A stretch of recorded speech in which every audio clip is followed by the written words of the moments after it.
বর্তমান সময়ের প্রায় অধিকাংশ সম্পর্কই নষ্ট হয়ে যায় শুধুমাত্র সন্দেহ করার কারণে। আমাদের প্রিয় মানুষগুলো আমাদের সন্দেহ করাটাকে ভালোবাসা মনেই করে না। অথচ হুমায়ুন ফরিদী স্যার সন্দেহ নিয়ে কত সুন্দর একটা লেখা লিখেছিলেন।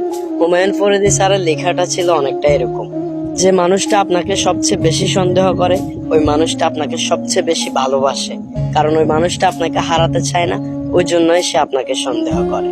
বিল গেটস সন্দেহ নিয়ে খুব সুন্দর একটা ছন্দ বলেছিলেন। ছন্দটা ছিল অনেকটা এরকম: আপনার ভালোবাসার মানুষ যদি আপনাকে সন্দেহ না করে তাহলে বুঝে নেবেন তাকে ভালোবাসার আরো মানুষ রয়েছে। সন্দেহ, ঝগড়া, রাগ, অভিমান, ছোট ছোট বিষয়গুলোর কারণে বর্তমান সময়ের অধিকাংশ সম্পর্কই নষ্ট হয়ে যায়। অথচ পাশের মানুষটা এটাই বোঝে না, সন্দেহ, রাগ, অভিমান, ঝগড়া যে সম্পর্কের মধ্যে নেই সেখানে ভালোবাসাই থাকে না। ভালো থাকুক পৃথিবীর সকল ভালোবাসাগুলো।